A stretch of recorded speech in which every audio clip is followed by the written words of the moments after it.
Oh boy, that was a brutal Toronto Blue Jay game, my friends. And so was last night's as well. That was a brutal 2-game homestand for the Blue Jays. Not looking good going back to Seattle 0-2. I don't have a good feeling about where this series is going from there because the pitching for the Blue Jays gets weaker, but it gets stronger for the Seattle Mariners. Anyways, let's have a look at your work week weather and talk about what's going on out there. Joey Only, Caribou Weather Dude YouTube channel. Hit like, share, subscribe, and get on with the show right now. Roll the credits. There it is. This is bad news. My God. Falling out right now. Anything could happen. Get on! Wow. I'll watch the video later.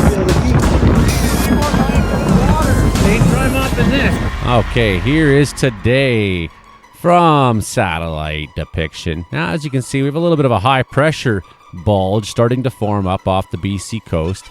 That's going to help us have some stable conditions for a couple days in BC. Stable, maybe not very warm, very cold. It was like at least minus 11 last night here on at my place in Wells, BC. Of course, we live 3,953 feet above sea level here at this place, so it tends to get a little bit colder. You can see there's a bit of a trough in behind here, and that's the setup, I think, for what could be our next stories that come maybe more into the weekend. And we got a big snowstorm, especially.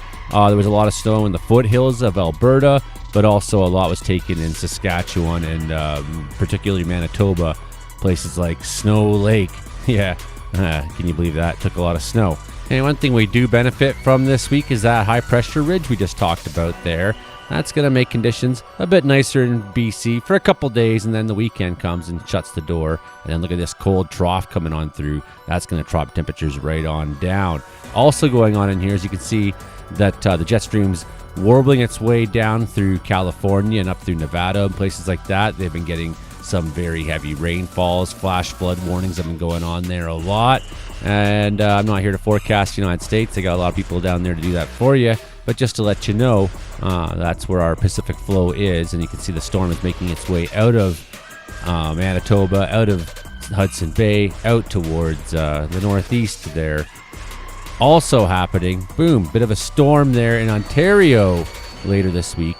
Although I don't know if there'll be much for snow in that, but you get a bit of a system that's going to work its way through for you as well.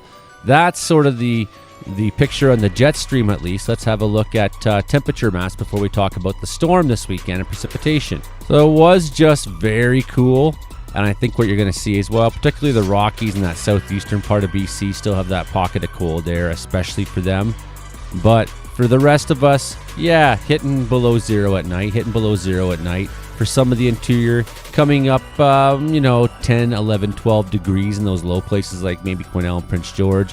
The warmest place will actually be up like around Fort Nelson. Again, like the mysterious change in weather that's happened up in Fort Nelson this last 5 to 10 years. That would be another example of it. Again, you can see that cold air mass sort of sitting on the Rocky Mountains, mostly in that southern BC segment. And then you go to northern BC, it gets a little bit warmer actually up there.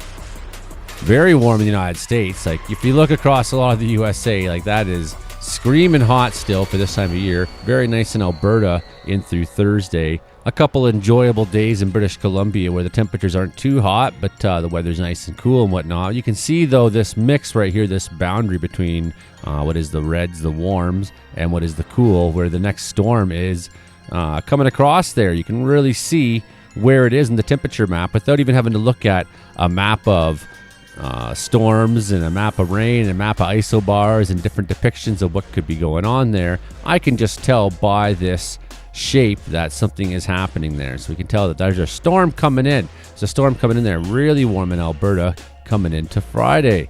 See it warming up nicely in southeastern Manitoba, northern Ontario, through the Great Lakes in by the weekend, before the weekend. Cool in BC. And then Saturday we start taking some of that weather slowly on the coast, slamming in. That's when all the models seem to agree that a storm of some kind is going to hit the BC coast. Cold weather in Alaska, cold weather in the Yukon there, very cold up there in Greenland, of course, where you expect it to be cold, but you can see there's some of that cold weather to work with, even though we have screaming hot temperatures in Texas, and some of that is probably going to make its way into southern Alberta, southern Manitoba. And if that happens, like, and that cold is out there and the storm is coming on through, I can imagine thunderstorms are still on the menu for a possibility next weekend and the next weekend in the Prairie Provinces. So we'll roll with the ECMWF high pressure building. Nice day today here, actually. Nice day, even though nice and cool. We're going to skip ahead there to Tuesday, have a look Tuesday. As you can see, mostly high pressure across Western Canada. Maybe a risk of a few showers on Tuesday in southern Manitoba, but most of Western Canada, unless you're up in the Yukon, where they'll be taking some good snow. A bit of a low up there, moving through the Yukon, Alaska Panhandle, Haines Junction, White Pass, places like that Tuesday night. Looking like you're going to be taking some snow. Now you can see that mid-latitude cyclone really strengthening. 967, 968. Maybe this is what Mary meant when she wrote me and said there's a typhoon hitting the Alaska. No, that's not a typhoon. It is a mid-latitude cyclone, though. That's a pretty strong one as well. Typhoons happen across the ocean, and they're a hurricane storm. This is a mid-latitude cyclone. It's a very different kind of storm. We've talked about that in the channel, so I don't want to go on too much about that. But while we have all this nice high pressure in BC, we have a little bit of time there. That first low making its way across the Northwest Territories on Wednesday, and oh my head is in the way. I just realized as I'm adjusting in my seat, and I realized, like, wait a second, you can see me adjusting. Terrible, bad showmanship on my part. This is a second-rate YouTube channel. I'm definitely not professional. I don't have any producers or any help, and certainly I need some. Strong low hitting there into Alaska Panhandle. Ooh, man, that is slamming on in. Look at that big ribbon of water making its way on up into the coast there.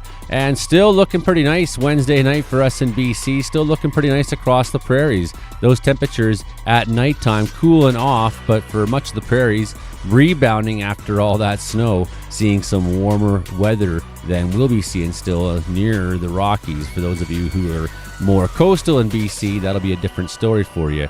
Now we can see that low is still slamming up Alaska, and that's when Haida Gwaii is probably going to be feeling its first effects on Thursday morning. So be ready, Haida Gwaii friends, for the usual, the big winds, the big snow, not the big snow, the big rain, the big winds, the big blow. Yeah, the big blow. That's what I meant, not the snow, the blow. Snow, yes, in northern BC. Snow in the Yukon. Sure, up the big mountains there, Richardson Mountains or whatever they're called. Northern BC taking a little bit of snow, some precip though south of that. You can see that moisture making its way on down the coast by Thursday afternoon, probably hitting a bit of rainfall for our friends in the bit of northern Vancouver Island. Maybe a little bit of showers in through Bella Coola. Certainly conditions getting cloudier and darker. Maybe a spot of rain at the top end of this low through the prairies, but nothing too significant probably until later towards the weekend for you. So again, a couple nice days in the prairies until this next low starts to make its way up.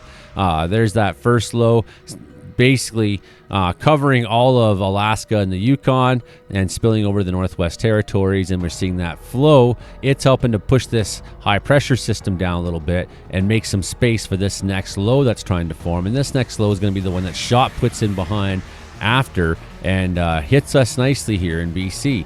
And sorry, the models are so slow to play out there. I wish I could speed it up. Okay, but here we go. There's now that rainfall Friday evening centered on Manitoba. Maybe some flurries in the north end of that so far. No real story to report there. Just some heavy rains, maybe a little bit of strong winds as well. Okay, here comes that next low. Going to cannonball into us here and make for our storm this weekend. 980 millibar low now Saturday.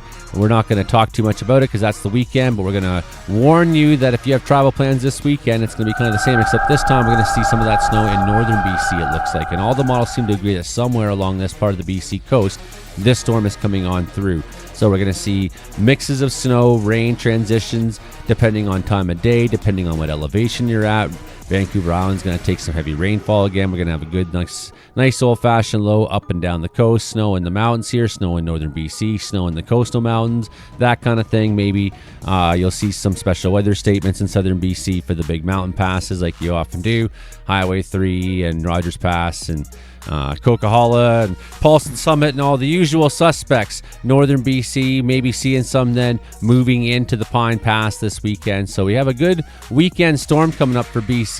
Well, the one that goes through Manitoba isn't quite the story that this last one we just had this weekend was, which was really significant storm. I think early season snowfall Although I don't think any records were probably set or nothing like that. It's not like this kind of thing doesn't happen. Certainly that was a pretty powerful storm nonetheless. And then we watched that sort of play its way out by Monday. And, a couple days it takes for us to kind of rebound before our next thing. Here's a story next week maybe we'll be looking at. That's next week, though, where you've already talked too much. And, now we're looking too far out to really guess how accurate any of these will be. Hope that prepares you for a work week that should be mostly dry in the BC interior, I would think. Yeah, going to be some pretty nice skies, pretty clear skies. A continuation of this. Going to be a touch warmer than it was today, I think, as the week goes on. Certainly last night was very cold. That's probably the worst it will be. Not that big low has moved out of the prairies. We don't have quite the force of northern weather trying to push in on us quite the same way. So we should see a slow rebounding of that, but unfortunately next weekend looks to be messy weather again in British Columbia. Okay, friends, hit like, share, subscribe, tell somebody, and we'll see you next time. Bye for now.